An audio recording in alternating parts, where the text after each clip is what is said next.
कथा को ऐसे सुनना चाहिए कि कथा ही नशा बन जाए, कथा ही इश्क बन जाए, कथा ही मोहब्बत बन जाए।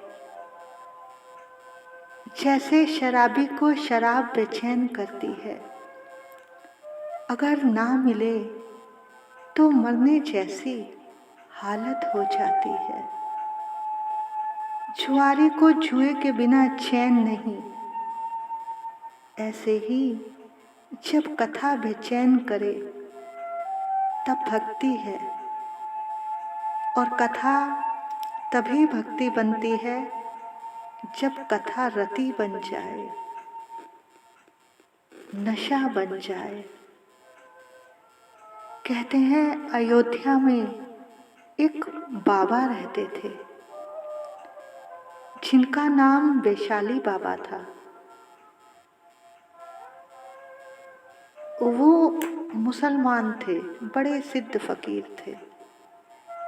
वहीं सरयू के किनारे एक पंडित जी राम कथा सुना रहे थे। बाबा उस समय वहां पर टहल रहे थे। अचानक उनके कानों में जब राम कथा के शब्द पड़े, उन्हें कथा बड़ी अच्छी लगी। वो भी आकर कथा में बैठ गए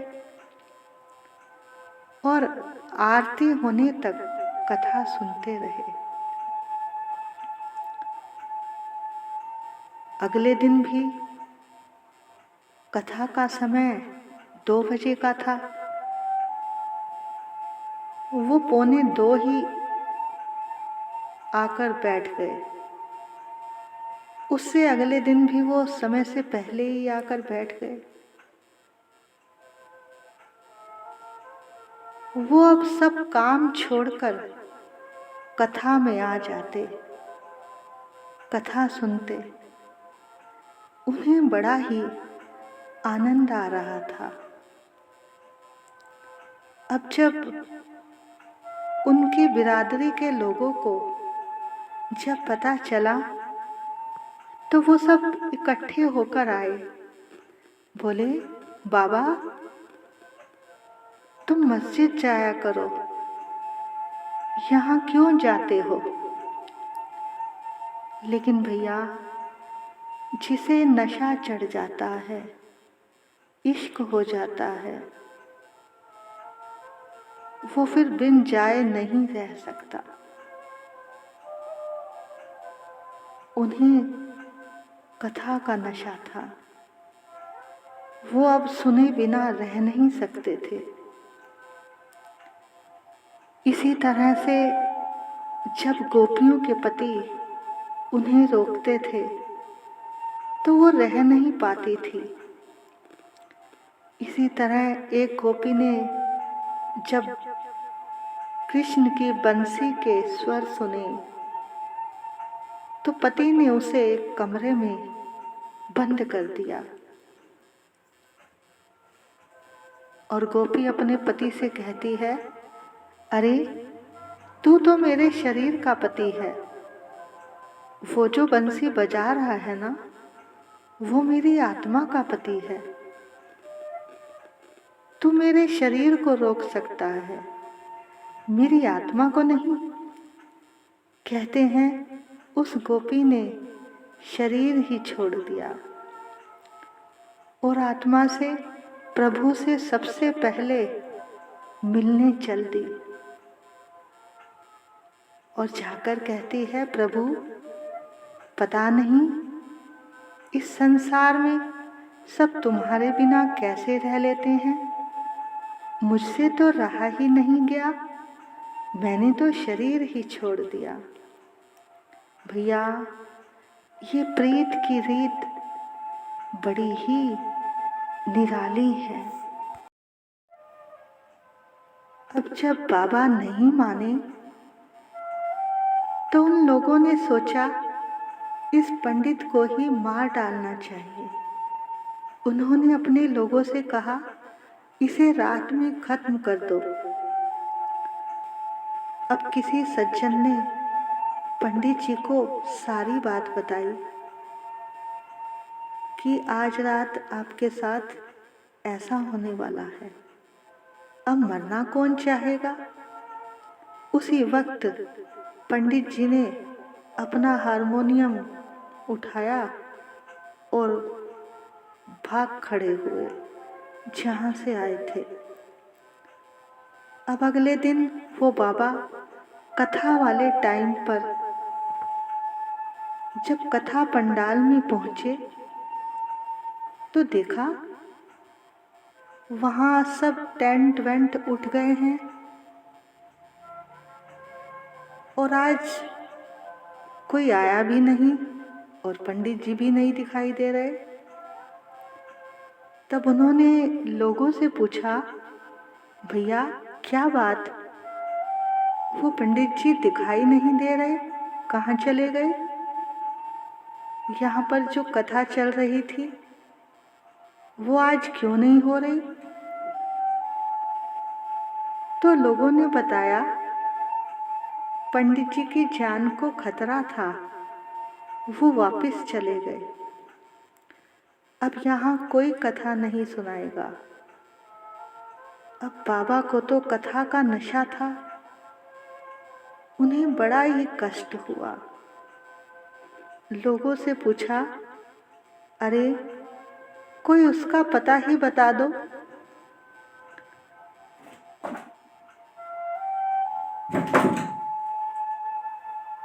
बड़ी मुश्किल से उन्हें पंडित जी का पता जब मिल गया, लोगों ने बताया बड़ी दूर उसका गांव है, तो वो पैदल ही निकल पड़े। उन्हें 2 महीने लग गए और आखिर पंडित जी के पास पहुंच ही गए। पंडित जी को मिलते ही बाबा ने कहा, अरे यार पंडित, तुम कितनी बढ़िया कथा सुनाते थे, तुमने तो हमारी खुराक ही हमसे छीन ली, हमें जीते जी मार डाला। तब पंडित जी ने बताया, लोग मुझे मारना चाहते थे, इसलिए मैं वापस आ गया। बाबा बोले, चलो वो तो ठीक है, पर तुमने इतनी अच्छी कथा सुनाई। अरे मैंने सुना है जब तक दक्षिणा ना दो कथा का फल नहीं मिलता। अरे अपनी दक्षिणा तो ले लो। बाबा ने अपनी जेब में हाथ डाला। अब जेब में कुछ था नहीं। बार बार अपनी जेब में हाथ डालें और वापस निकाल लें। अब पंडित जी समझ गए कि ये तो फकीर हैं, फकीर बाबा हैं। पंडित जी ने कहा, कोई बात नहीं बाबा, आपने इतने प्यार से कथा सुनी, यही हमारी दक्षिणा है। बोले, नहीं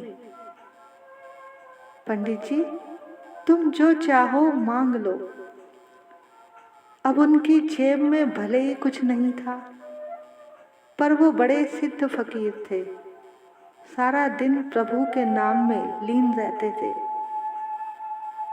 पंडित जी ने कहा, हमारी शादी को 6 बरस हो गए हैं, हमारे यहाँ कोई औलाद नहीं है, अगर आप आशीर्वाद दें तो शायद हो जाए। अब वो बाबा खुदा के, प्रभु के बड़े प्रेमी थे। उनके तार भगवान से सीधे जुड़े थे। लेकिन वो जो पंडित जी थे वो प्रेमी नहीं थे, बस अपना गुजर बसर करने के लिए कथा सुनाते थे। लेकिन वो जो फकीर बाबा थे वो सच्चे खुदा के प्रेमी थे, यानी सच में खुदा से प्रेम करते थे। उन्होंने ईश्वर के आगे दोनों हाथ फैलाए और कहा, हे ईश्वर, इनकी मर्जी को पूरा करना। और वो बाबा वापस लौट आए। अब 1 साल में पंडित जी के यहाँ सुंदर पुत्र हो गया। अब उस पंडित जी ने सोचा, ये उस बाबा की ही प्रसादी है, क्यों ना उस बाबा के पास अपने बेटे को आशीर्वाद लेने के लिए उनके पास जाया जाए।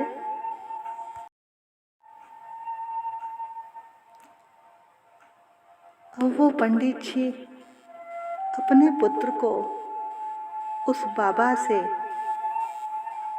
आशीर्वाद दिलवाने के लिए अयोध्या के लिए निकल पड़े। अब फकीरों का तो कोई ठिकाना नहीं होता, जहां भी रहेगा रोशनी लुटाएगा, प्यार लुटाएगा।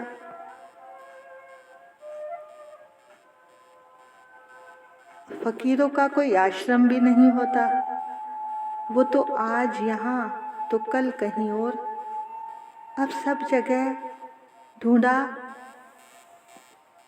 परंतु बाबा नहीं मिले। अब पंडित जी को याद आया कि उन्हें राम कथा का नशा था। उन्होंने सोचा, अब मैं कहीं ढूंढने नहीं जाऊंगा, अब ये राम कथा ही उनको अपने आप ले आएगी। उन्होंने वहाँ अयोध्या जाकर राम कथा सुनानी शुरू कर दी। अब वो जो बाबा थे वो कहीं बैठे थे। जैसे ही कथा की आवाज सुनी, अरे ये तो अपने पंडित की आवाज है। वो सब कुछ छोड़कर जल्दी से खींचे चले आए। अब जैसे ही बाबा आए, पंडित जी कथा सुना रहे थे, तो पंडित जी ने जैसे ही बाबा को देखा बड़े खुश हुए और वहीं व्यासपीठ से ही उठकर उन्हें प्रणाम किया और कहने लगे, बाबा ये आपके आशीर्वाद से हमारे यहाँ पुत्र हुआ है, इसे भी आशीर्वाद दो।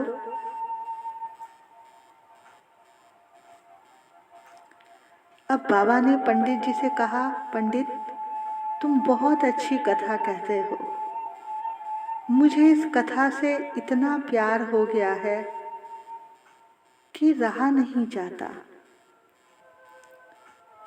पंडित मैं तुमसे एक बात कहना चाहता हूँ। हाँ बाबा बोलो, क्या कहना चाहते हो?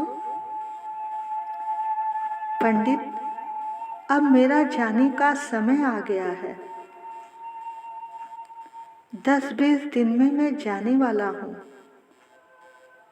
तुम्हें मुझसे एक वादा करना होगा, मेरी जहाँ भी मजार बनेगी तुम्हें 1 साल में 1 बार वहाँ पर राम कथा सुनाने जरूर आना होगा। और मैं भी अपने समाज वालों को समझा दूंगा कि कोई भी इसका विरोध ना करे। पंडितानी ने पूछा, बाबा आप मरने के बाद कथा सुनोगे? बोले, हाँ मैं मरने के बाद भी कथा सुनूंगा। मैं जहाँ भी जिस जगह भी रहूँगा उस समय में जब कथा होगी उस समय मैं वहाँ जरूर आया करूँगा। और कब्र के अंदर से जब हू की आवाज़ सुनाई दे तो समझ लेना मैं कथा सुन रहा हूँ। तो कहते हैं कुछ दिनों बाद जब उस बाबा ने अपना शरीर छोड़ा तो सुना है कि वो पंडित जी आज भी जिंदा हैं और वहां जाकर कथा सुनाते हैं। तो मजार से आवाज आती है, तो भैया इसे बोलते हैं नशा। जब कथा ही इश्क बन जाए, कथा ही मोहब्बत बन जाए, इसे कहते हैं भक्ति। तो भैया इस तरह की कथा सुनने से ही हमारा कल्याण होगा।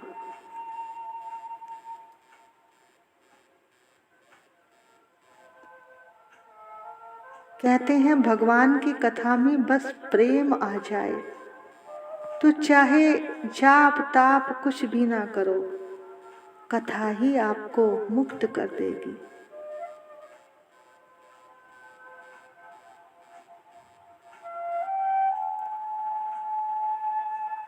देखो राजा परीक्षित ने ना कोई जप किया ना तप किया, केवल 7 दिन की भागवत कथा सुनने से ही उनकी मुक्ति हो गई, क्योंकि उन्होंने कथा को सुना नहीं, कथा को पिया था। कथा ही सब बातों का सार है कि हमें क्या कैसे करना चाहिए। भैया व्यर्थ की वस्तुओं को इकट्ठा मत करो, कथा के शब्दों को संभाल लो।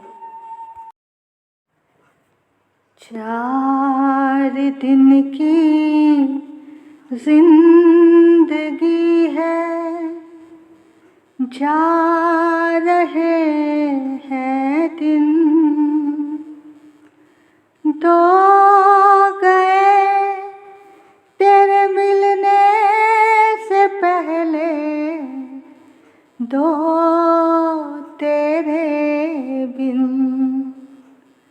हो प्यारे कब होगा मिलन, हो कृष्णा कब होगा मिलन।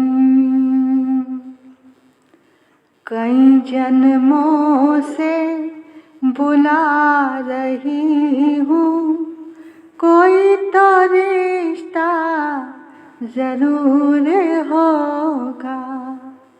कई जन्मों से बुला रही हूँ, कोई तो रिश्ता जरूर होगा। नजरों से नजरें मिला न पाई, मेरी नजर का कसूर होगा।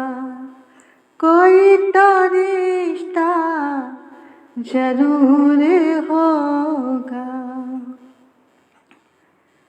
तुम ही तो मेरी रूह आत्मा हो, तुम ही तो मेरे परमात्मा हो। मुझ में रह कर मुझी से पर्दा, मुझ में रह कर मुझी से पर्दा, पर्दा हटाना जरूर होगा। कोई तो रिश्ता जरूर होगा। कई जन्मों से बुला रही हूँ, कोई तो रिश्ता जरूर होगा। तुम ही तो मेरे माता पिता हो, तुम ही तो मेरे बंधु सखा हो। तुम ही तो मेरे माता पिता हो, तुम ही तो मेरे बंधु सखा हो।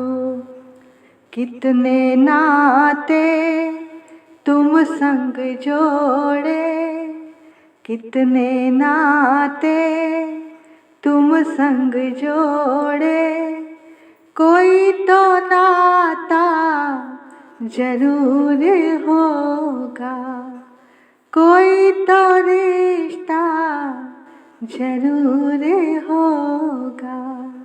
नजरों से नजरें मिला न पाई, मेरी नजर का कसूर होगा। आँखों में बस गई तस्वीर तेरी, दिल मेरा हो गया जागीर तेरी। आँखों में बस गई तस्वीर तेरी, दिल मेरा हो गया जागीर तेरी।